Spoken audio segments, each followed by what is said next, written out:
Hi, this is Eric from longboxreview.com, and this is The Gutters, my audio journal. At least that's what I'm calling it these days. It's been about 2 weeks since I last did one of these. This is still an experiment, but I wanted to throw some audio together here and talk about some stuff that's going on with me. So first up, I went to a college homecoming game recently, and this is where I went to grad school. And more importantly, my granddaughter Madison has been learning to play the drums, and she is in the school band now, her middle school band. And because of that, she got to be in the parade, the homecoming parade that we attended. So I got to see her marching down the main street here in town and playing some, I don't remember what she was playing now. Maybe the fight song? I don't remember now, but well, that's bad. But anyway, I was very proud of her, watching her do that. And then a little while later, we actually went to the game, and she got to be on the field with the marching band, and got to perform with them, and right before the game, so the pregame show. So that was pretty cool, and I was very proud of her, and like I said, and very much enjoyed that. And then on top of that, my beloved Vandals won their homecoming game, which I don't know if you follow college football at all, but the Vandals, not the strongest team ever. I don't think we've had a winning season since I want to say the early to mid 90s. Anyway, but they won, and so it was really cool. My granddaughter's playing on the field with the marching band, which we have a really good marching band, if I may say so. And they won, so it was a great feeling to be part of that. And then I think the following weekend, we went to visit some family members. Well, I don't remember if it was the following weekend. I'm getting this all confused, even though it's only been 2 weeks. So much has happened. But I got to meet a couple new, what are they? It's not great nieces. I think that's great niece. If my niece had a daughter, that's a great niece, right? Anyway, I got to meet two new babies, two beautiful new baby girls, Madeline and Mariah, from both sides of the family. Madeline is on my wife's side of the family, and Mariah is on my side of the family. Anyway, got to go meet them and hang out with family for a little bit. And I got to hold the babies, which I never used to do that. Whenever my wife and I would go visit friends or family that had newborns, I would not hold them. I don't know. I felt like, I don't know. I just felt it made me uncomfortable to hold these little precious bundles of joy, because I might do something wrong or, hurt them in some way. That makes me sound really bad, doesn't it? But it was, I just never did that. But here, ever since we've been raising our own granddaughters from, like I mentioned Madison before, we've been raising her since she was 13 months old. And so, kind of had to get over, it's over a year, so it's not that big of a deal, but get over that. But then also my daughter, Brittany, had her own daughter.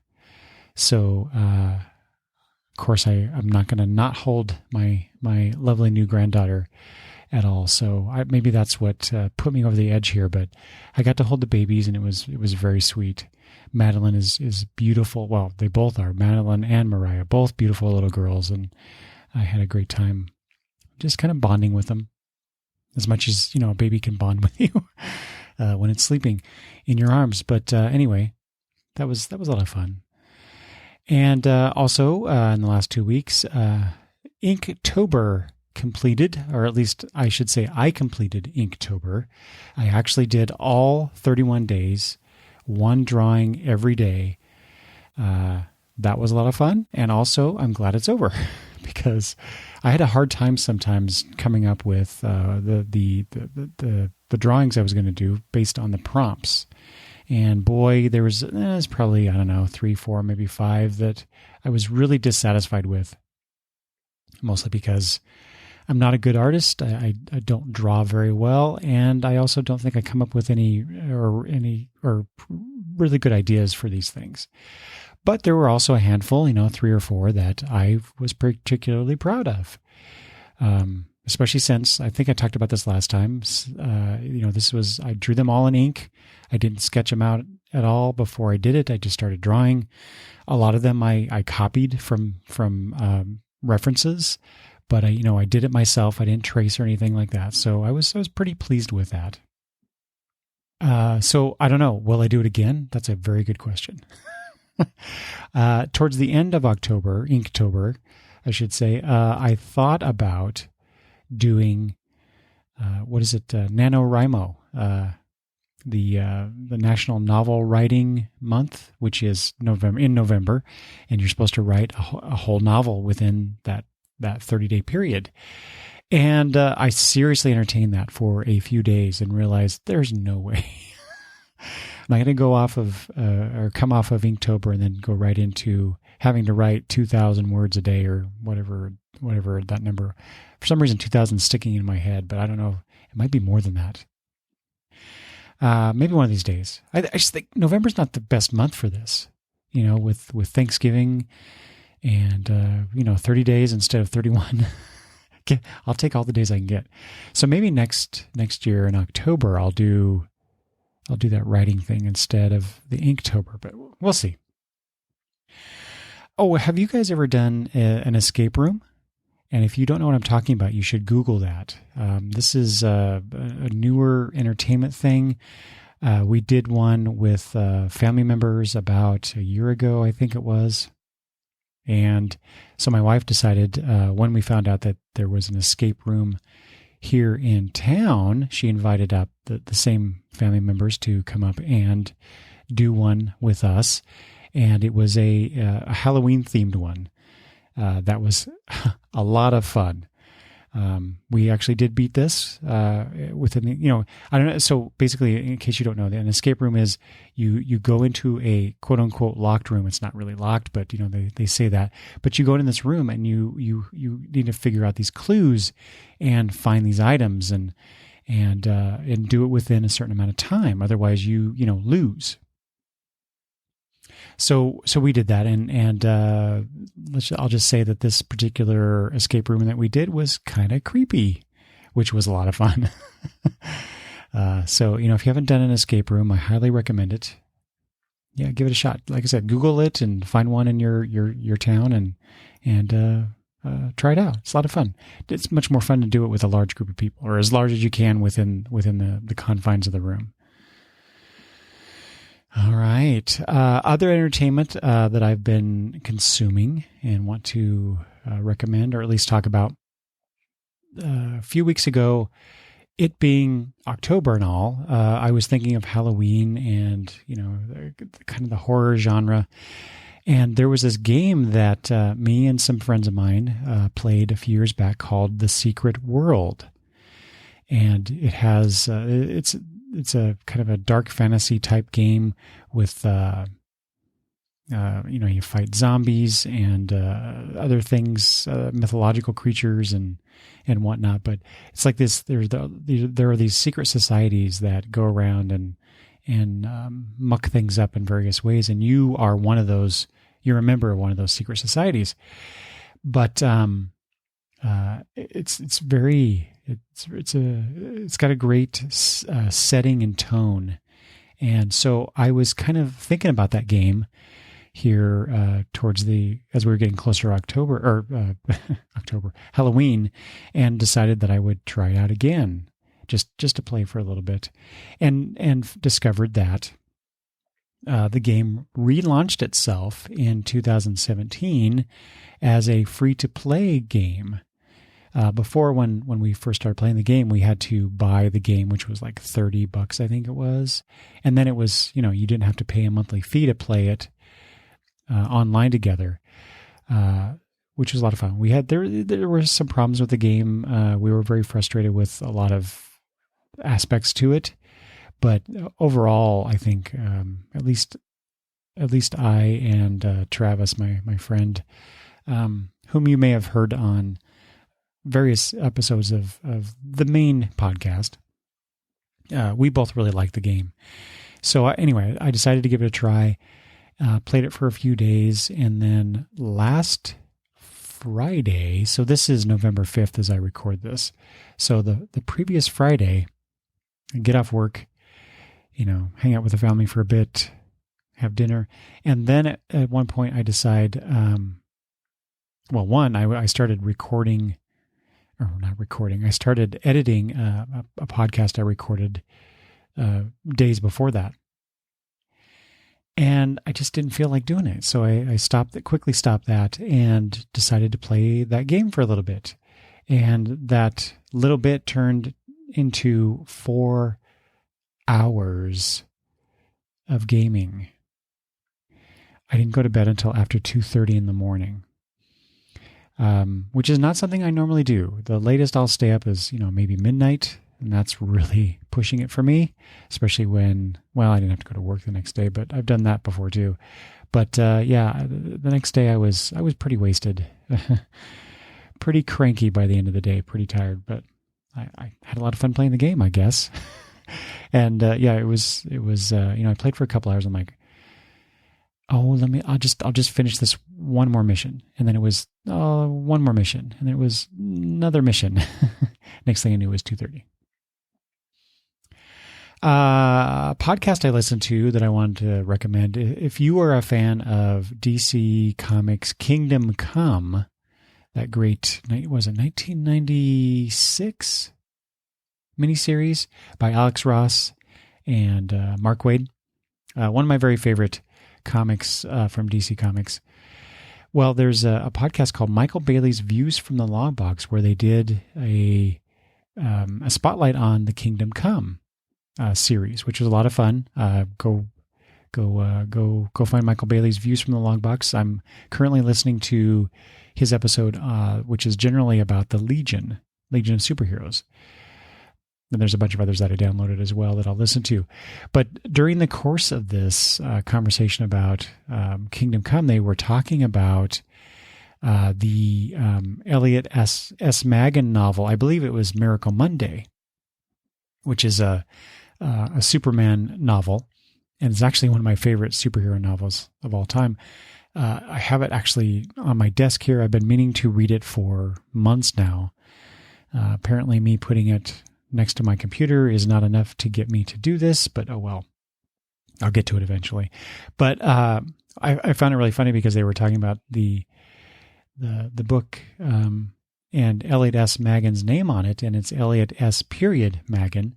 And if you know about Elliot S. Magan in comics, he would always in the comics he would always put S exclamation point. So Elliot S. exclamation point Magan.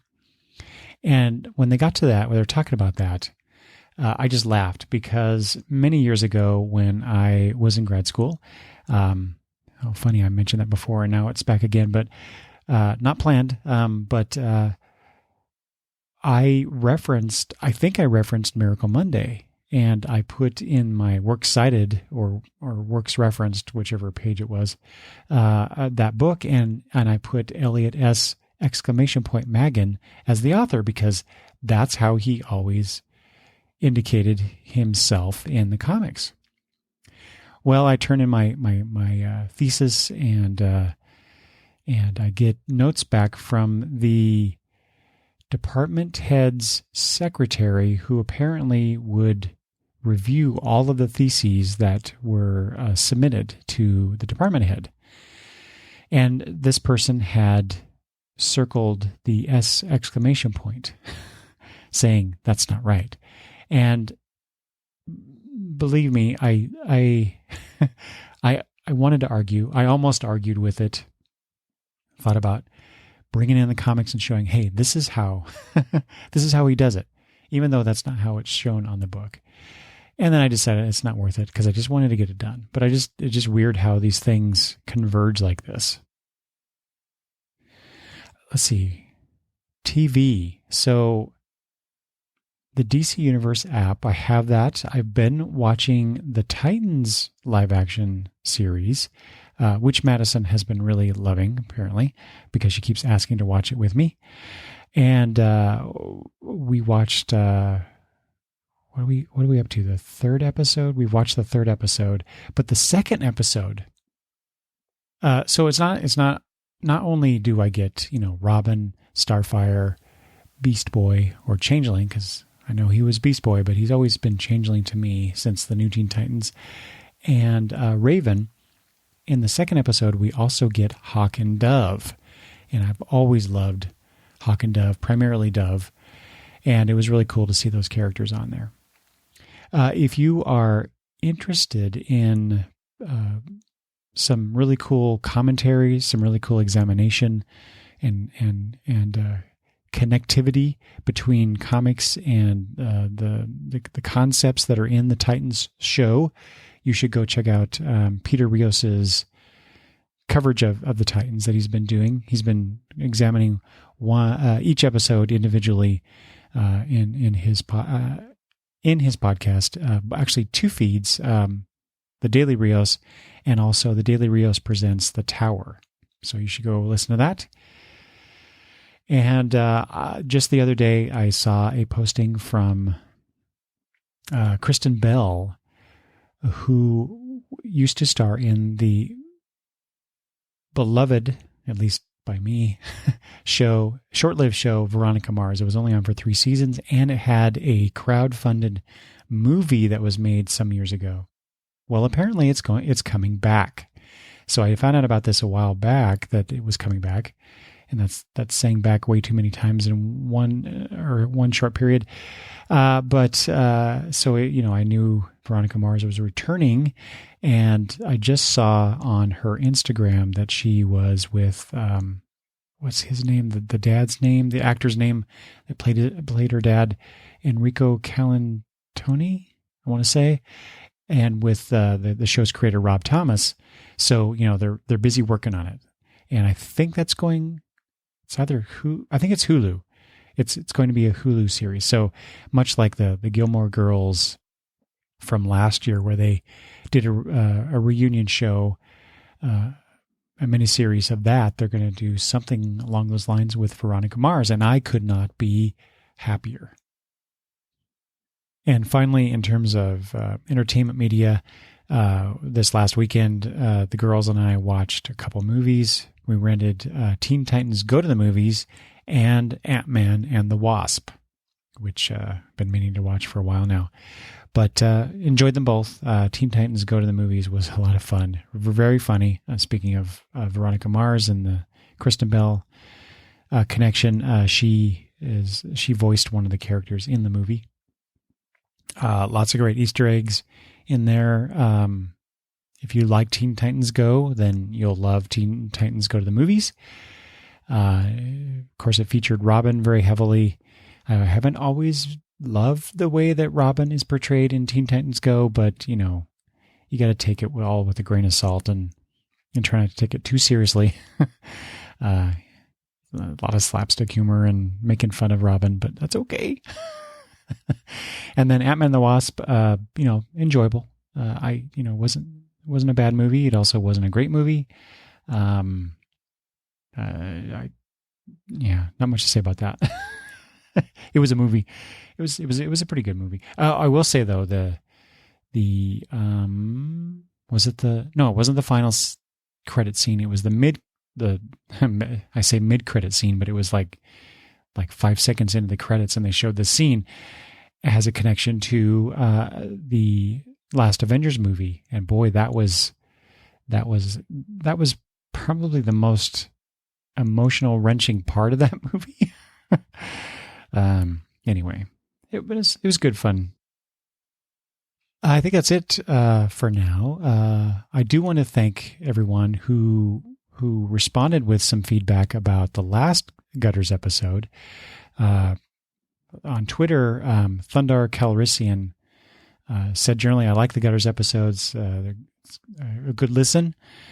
George, my frequent co-host on the previous episodes and others that he's been on, said, I like it when the hosts of shows I like stray a bit off the normal course and share some personal anecdotes. Well, here you go, George. Here's some more. And finally, Zed Ram on Twitter said, that was good. Shorter, more personal podcasts are a welcome addition. I love the previous show and the news shows, but your Gutters segments are always appreciated. So, and I appreciate that. Thank you very much, you guys. And then I guess before I leave, I'll say, continue to send the feedback if you don't mind. And then also, if you have any questions for me that you would like me to answer on the show here on the next Gutters episode or future Gutters episodes, I'd be happy to do so. So you can always send those to me. You can send them via Twitter at Longbox Review, or you can email me at oh boy. I got to stop doing these things at night, guys. You can email me at longboxreview@gmail.com. All right. Thanks for listening, everybody. Bye-bye.